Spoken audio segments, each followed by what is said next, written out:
Gujarat's #1 engineering university, Sankalchand Patel University, 9642706257.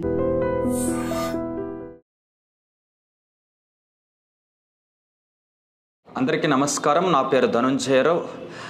I dream channel తరపు నుంచి మనకి కాంపిటేటివ్ ఎగ్జామ్స్ సంబంధించినటువంటి ఇంటర్వ్యూస్ అయితే ఇస్తూ ఉంటాం కదా. సో వారు కూడా ఒక కొత్త క్వశ్చన్ నా ముందుకు తీసుకొచ్చారు, ముఖ్యంగా అభ్యర్థులకి అవగాహన కోసమని.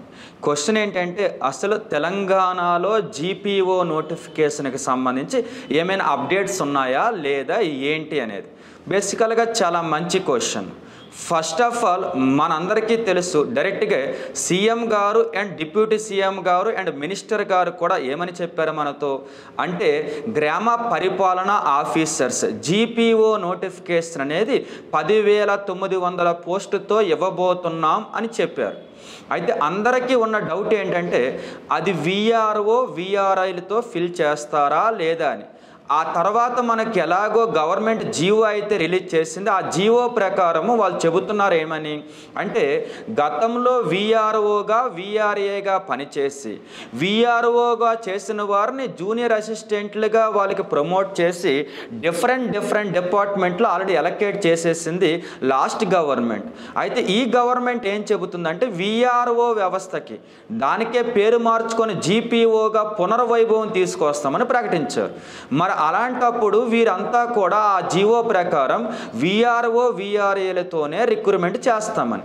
కానీ ఆ నోటిఫికేషన్లో ఆ జీవోలో ఒక వర్డ్ ఉంటుంది, డైరెక్ట్ నోటిఫికేషన్ అని చెప్పేసి, అంటే డైరెక్ట్ రిక్రూట్మెంట్ అని చెప్పేసి.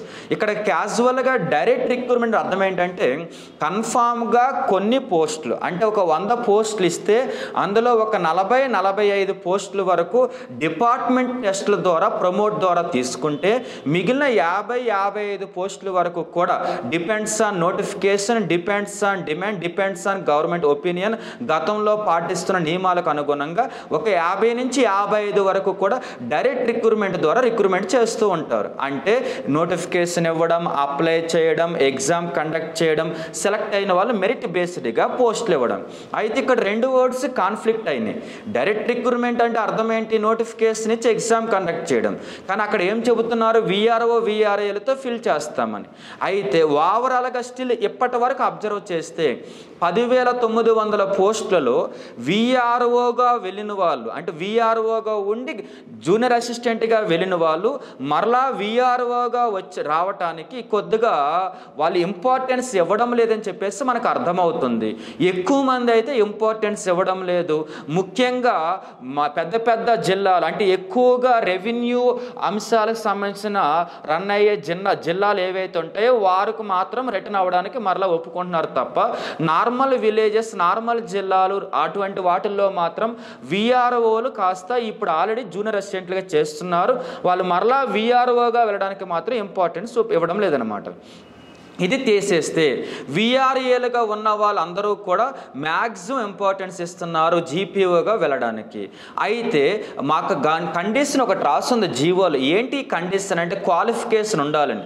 వీళ్ళు ఏమైతే క్వాలిఫికేషన్ నిర్ణయిస్తారో ఆ క్వాలిఫికేషనే ఉండాలి. కానీ విఆర్ఏకును విఆర్ఓకు క్వాలిఫికేషన్ డిఫరెన్స్ వస్తుంది కాబట్టి చాలామంది విఆర్ఏగా చేసిన వాళ్ళు ఆ క్వాలిఫికేషన్ కలిగి ఉండొచ్చు, కలిగి లేకపోవచ్చు. అయితే వాళ్ళు ఆప్షన్ అయితే ఇస్తారు, అది వేరే విషయం. ఆప్షన్ ఇచ్చినంత మాత్రాన్ని వెంటనే పోస్టింగ్ అయితే ఇవ్వరు. గవర్నమెంట్ జీవోలో రకరకాల కండిషన్స్ పెట్టింది. వాటన్నిటిని దృష్టిలో పెట్టుకొని వాళ్ళకైతే మాత్రం పోస్టింగ్లు ఇస్తారు. ఇది తీసేస్తే 10,900లో సుమారుగా ఏది ఏమైనప్పటికీ సుమారుగా 6,500 నుంచి 7,000 మంది వరకు ఇలా మరలా విఆర్ఓలుగా చేసిన వారో విఆర్ఏలుగా చేసిన వారో క్వాలిఫికేషన్ ఉన్నవారో జీపీఓగా రావడానికి అవకాశం ఉంటుంది. మిగిలిన 3,000 నుంచి 4,000 పోస్టులు అయితే మాత్రం కన్ఫామ్గా నోటిఫికేషన్ ఇచ్చే ఛాన్స్ అయితే ఉంది. ఈ నోటిఫికేషన్లో మరీ ఎక్కువ వస్తాను ఆశించొద్దు, కానీ 3,000 నుంచి 4,000 పోస్టులు మినిమం, మ్యాక్సిమం ఎన్నైనా రావచ్చు. సో అయితే ఇప్పుడు మనం చూస్తే వీటికి నోటిఫికేషన్ అయితే ఇచ్చే ఛాన్స్ ఉంది. ఎప్పుడు ఇస్తారు, ఎప్పుడు ఇస్తారంటే బేసికల్గా మనందరికీ తెలుసు లోకల్ బాడీ ఎలక్షన్స్, పంచాయతీలకి మున్సిపాలిటీలకి ఆల్రెడీ ఎలక్షన్స్ అయిపోయి వాటి యొక్క సొంత లోకల్ బాడీ గవర్నమెంట్లు ఫామ్ అయ్యి 5 సంవత్సరాలు పూర్తి అయిపోయినాయి కాబట్టి కన్ఫామ్గా ఎలక్షన్ అయితే పెట్టాల్సి వస్తుంది గవర్నమెంట్. మరి ఎలక్షన్స్కి వెళ్ళే లోపే ఈ యొక్క జీపీఓ నోటిఫికేషన్ ఇచ్చే ఛాన్సెస్ కనిపిస్తున్నాయి. గతంలో ఇచ్చిన జాబ్ క్యాలెండర్లో అయితే మాత్రం ఈ జీపీఓ పోస్టుల గురించి మెన్షన్ చేయలేదు. సో ఇప్పుడు లోకల్ బాడీ ఎలక్షన్స్కి వెళ్ళే లోపు అయితే జీపీఓ ఇస్తారు. ఎప్పుడు లోకల్ బాడీ ఎలక్షన్స్కి వెళ్తారు? గవర్నమెంట్ గ్రౌండ్ లెవెల్లో అన్నీ చెక్ చేసుకొని వాళ్ళకి అనుకూలంగా రాష్ట్రంలో చాలా విలేజెస్ ఉన్నాయని భావించినప్పుడు అప్పుడు మాత్రం వెళ్ళే ఛాన్స్ ఉంటుంది. మరీ లేటుగా వెళ్తారా అంటే ఈ లోపు ఎవరో ఒకరు కోర్టులో కేసు వేస్తారు, కోర్టు తిడుతూ ఉంటుంది ఏమని, ఇంకా ఎలక్షన్స్ పెట్టరా అని. సో కాబట్టి అండి మరీ లేట్ చేయరు కానీ వెళ్తారు. వెళ్ళే లోపు అయితే నోటిఫికేషన్ అయితే వస్తుంది. మనకు అందుతున్న సమాచారం ప్రకారము మ్యాక్సిమం జూన్లో వెళ్ళే ఛాన్స్ అయితే ఉంది. సో జూన్కు ముందే జీపీఓ నోటిఫికేషన్ వచ్చే ఛాన్స్ అయితే ఉంది. సో మీరు గుర్తుపెట్టుకోండి, మరీ ఎక్కువ ఉన్నాయని ఊహించుకోవద్దు. 3000 నుంచి 4000 పోస్టుల వరకు అయితే అవకాశం ఉంటుంది మినిమం. ఈ తర్వాత సిలబస్కి వచ్చేసరికి గతంలో లాగానే 150 మార్కులకు సిలబస్ ఉండొచ్చు. 150 మార్కుల్లో వచ్చేసరికి 75 మార్కులు జిఎస్ ఉంటుంది. 75 మార్కులు జిఎస్లో 13 సబ్జెక్టులు ఉంటాయి. అది కాకుండా మిగిలిన 75 మార్కులు వచ్చేసరికినేమో మెంటల్ ఎబిలిటీ అండ్ ఇంగ్లీష్ కలిపి ఉంటుంది. ఇంగ్లీష్ గతంలో 14 మార్కులు అయితే ఇచ్చారు. 75లో 14, ఇప్పుడైతే కొన్ని ఎక్కువ ఇస్తారు. యావరేజ్ ఒక 20 వరకు ఇచ్చే ఛాన్స్ ఉంటుంది. ఇంకొక 55 మార్కులు అనేది మాత్రం మీకు మ్యాథమెటిక్స్ ఉంటుంది.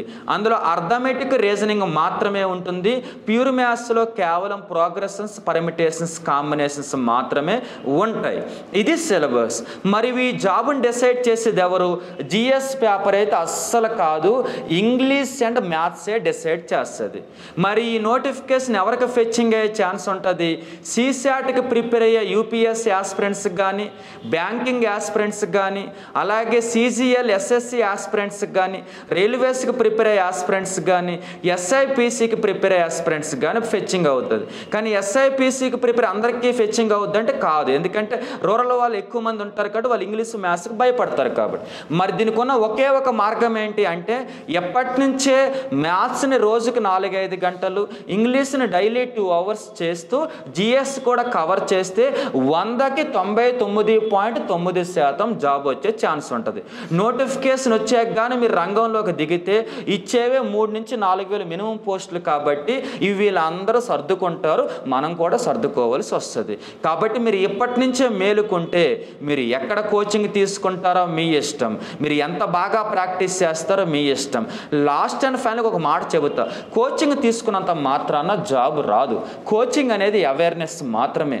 కోచింగ్ తర్వాత నువ్వు ఎన్ని గంటలు ప్రాక్టీస్ చేస్తున్నావు మ్యాథ్స్, ఎన్ని గంటలు ఇంగ్లీష్ ప్రాక్టీస్ చేస్తున్నావు, జిఎస్ వెయిటేజ్కి అనుగుణంగా చదువుతున్నావా లేదా, డైలీ కన్ఫామ్గా మ్యాథ్స్కి మినిమం 30 క్వశ్చన్స్ ఎగ్జామ్ రాస్తున్నావా లేదా, ఇంగ్లీష్ కూడా వీక్లీ టెస్ట్ రాస్తున్నావా లేదా, జిఎస్కి వచ్చేసరికినేమో టెస్ట్ల కంటే కూడా అవేర్నెస్ ఎంత పెరిగింది, ఇవే నీకు జాబ్ని గ్యారంటీ చేస్తాయి. లేదు చదువుకుంటూ పోతానంటే మీకు మరలా 10,000 20,000 పోస్టులు ఇవ్వాలి, అప్పుడు కానీ తగవదు. సో ఇప్పటి నుంచే ప్లాన్ చేసుకోండి, నోటిఫికేషన్స్తో పట్టించుకోవద్దు. సో నీకున్న ఫైనాన్షియల్ స్టెబిలిటీకి అనుగుణంగా నువ్వు ఒక నిర్ణయం తీసుకోండి. ఓకేనా? మరి కలుద్దాం మరొకసారి నోటిఫికేషన్ వచ్చేటప్పుడు జీపీఓకి సంబంధించి. Thank you.